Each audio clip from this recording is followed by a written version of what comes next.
Assalamualaikum warahmatullahi wabarakatuh. Perkenalkan, nama saya Gita Aprilia dari Prodi Sarjana Terapan Keperawatan Plus NERS Poltekkes Kemenkes Bengkulu. Baiklah, di sini saya akan menjelaskan tentang sistem respirasi. Sistem respirasi adalah sistem transport oksigen dari udara ke dalam tubuh melalui darah dan mengeluarkan karbon dioksida dengan cara menghembuskan napas. Fungsi dari sistem respirasi adalah yang pertama pertukaran gas, yang kedua ada mengontrol pH darah, yang ketiga memiliki reseptor untuk mengenali bau, yang keempat menyaring udara yang masuk. Sistem pernapasan manusia terdiri atas hidung, faring, laring, trakea, bronkus, dan pulmo. Yang pertama adalah hidung. Hidung merupakan pintu masuk udara yang berasal dari luar menuju ke sistem respirasi.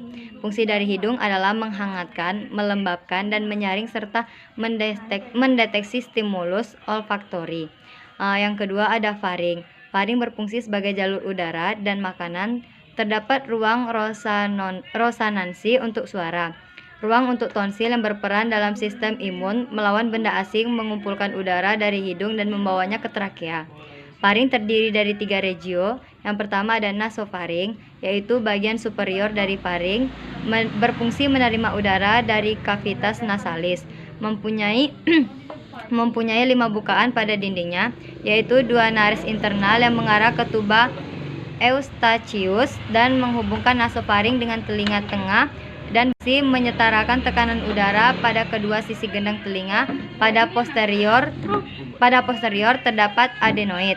Yang kedua ada orofaring, yaitu bagian tengah dari faring, berfungsi sebagai jalur pernapasan dan pencernaan.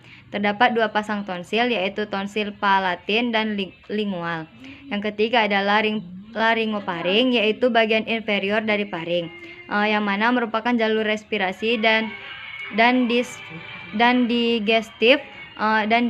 Dinding faring terdiri dari otot rangka dan dibatasi oleh membran mukosa. Ototnya terdiri atas 2 lapisan, yaitu lapisan sirkular dan lapisan longitudinal. Kontraksi dari otot ini akan membantu dalam digesti atau menelan. Yang ketiga ada laring, yaitu berfungsi sebagai penghubung laryngofaring dan trakea. Terdiri dari 9 kartilago, yaitu kartilago tunggal, yaitu 1 tiroid. Yang kedua ada epiglotis, berupa kartilago elastis yang ditutupi oleh epitel dan merupakan jaringan penutup yang menjaga pintu masuk trakea menutup saat menelan. Yang ketiga ada krikoid, yaitu merupakan jalur pernapasan darurat atau tempat dilakukannya tracheostomi berpasangan, yaitu 1 ada arytenoid, melekatkan vocal cord dengan otot intristik faringeal. Yang kedua ada corniculata, yaitu struktur penyokong dari epiglotis. Yang ketiga ada cuneiform, yaitu struktur penyokong vocal cord dengan otot intristik faringeal. Yang kedua ada corniculata, yaitu struktur penyokong dari epiglotis.